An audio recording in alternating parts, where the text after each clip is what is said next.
পাকিস্তান শাইন্সের বিপক্ষে হারলেও ভারত ম্যাচের আগে বড় সুখবর পেল বাংলাদেশ। টুর্নামেন্ট শুরুর আগে মন ভালো করার মতো সংবাদ পেল শান্তরা। বিপরীতে এখন মহাসংকটে রোহিত শর্মা, একে তো নেই জাসপ্রীত বুমরা, তার সাথে পড়লো মরার উপর খাড়ার খাপ, যেটা কপাল খুলে দিচ্ছে বাংলাদেশকে। সব মিলিয়ে চ্যাম্পিয়ন্স ট্রফির আগে বাংলাদেশের সুখবর, ভারতের দুঃসংবাদ নিয়ে বিস্তারিত রিপোর্টে। দুবাইয়ে শুরুটা একদমই মন মতো হয়নি বাংলাদেশের। ব্যাটিং কিংবা বোলিং দুই বিভাগেই শতভাগ ব্যর্থ লাল সবুজের প্রতিনিধিরা। তাই ভারতের বিপক্ষে ম্যাচের আগে কিছুটা মন খারাপ ক্রিকেটারদের। তবে পরক্ষণেই মিলল খুশির খবর। বিরাট কোহলিদের সাথে ম্যাচের আগে একটা স্বস্তি খুঁজে পেল বাংলাদেশ। যদিও এদিক থেকে আবার কপালে চিন্তার ভাঁজ টিম ইন্ডিয়ার, কারণ টুর্নামেন্ট শুরুর আগেই বড় ধাক্কা খেলো গতবারের রানার্স আপরা। আকাশ সমান স্বপ্ন নিয়ে এবার চ্যাম্পিয়ন্স ট্রফির জন্য উড়াল দিয়েছে টাইগার ক্রিকেটাররা।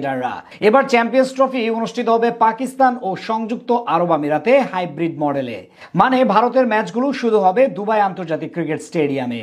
এদিকে টুর্নামেন্টে বাংলাদেশের গ্রুপে আছে ভারত, স্বাগতিক পাকিস্তানের মতো শক্তিশালী দলের পাশাপাশি নিউজিল্যান্ড, যেখান থেকে কমপক্ষে দুটি ম্যাচ জিততে হবে সুপার ফোরে যাওয়ার জন্য। আর সেখানে প্রথম ম্যাচে মুখোমুখি হবে রোহিত শর্মা বিরাট কোহলিদের বিপক্ষে, যেই ম্যাচের আগেই সুখবর পেল বাংলাদেশ। তবে এদিক থেকে বড় দুশ্চিন্তায় ভারত ক্রিকেট দল। আসর শুরুর আগেই দল থেকে ছিটকে গেছেন জাসপ্রীত বুমরা। পায়ের ইনজুরির কারণে পুরো টুর্নামেন্ট মিস করবেন সময়ের অন্যতম সেরা এই ফাস্ট বোলার, যেটা অবশ্য এক প্রকার স্বস্তির খবর বাংলাদেশের জন্য। তার উপর এবার নতুন বিপদে রোহিত শর্মারা। টাইগারদের বিপক্ষে আগামী 20 তারিখ ম্যাচ দিয়ে 2025 চ্যাম্পিয়ন্স ট্রফির অভিযান শুরু করবে ভারত। ঠিক তার দুদিন আগে রবিবার অনুশীলনে পায়ে চোট পান দলের অন্যতম গুরুত্বপূর্ণ সদস্য ঋষভ পান্থ। এমনকি ভাঙা পায়ে নতুন করে ব্যথা পান এই উইকেট কিপার। রবিবার দুবাইয়ে আইসিসি একাডেমিতে অনুশীলন করেছে ভারতীয় দল। সেখানে ব্যাট করছিলেন হার্দিক, সেই সময় কাছেই দাঁড়িয়েছিলেন পান্থ। হার্দিকের একটি শট সোজা গিয়ে লাগে পান্থের বাঁ পায়ের হাঁটুতে। মাটিতে পড়ে কাতরাতে থাকেন তিনি। সঙ্গে সঙ্গে দলের বাকি ক্রিকেটার ও ফিজিও সেখানে যান। প্রথমে পান্থের হাঁটুতে আইস প্যাক লাগানো হয়, তারপর ট্যাপ বেঁধে দেওয়া হয়। বেশ কিছুক্ষণ পরে উঠে খুঁড়িয়ে খুঁড়িয়ে হেঁটে মাঠ ছাড়েন তিনি। তার চোট নিয়ে আপাতত ভারতীয় দল কিছু জানায়নি। গাড়ির দুর্ঘটনায় পান্থের এই হাঁটুই সবচেয়ে বেশি ক্ষতিগ্রস্ত হয়েছিল।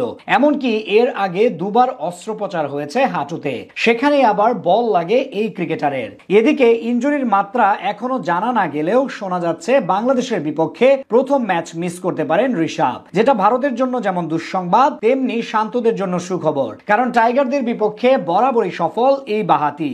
এখন পর্যন্ত 3 ফরম্যাটে 10 ইনিংসে করেছেন 433 রান, যেখানে ব্যাটিং গড় প্রায় 40 ছুঁই। তাছাড়া ওয়ানডেতে বাংলাদেশের বিপক্ষে তার স্ট্রাইক রেট 100-র উপরে। সেখান থেকে ঋষভ পান্থের না থাকা এক প্রকার স্বস্তির খবর বাংলাদেশের জন্য। আগামী 20 তারিখ দুবাই আন্তর্জাতিক ক্রিকেট স্টেডিয়ামে মুখোমুখি হবে এই দু দল।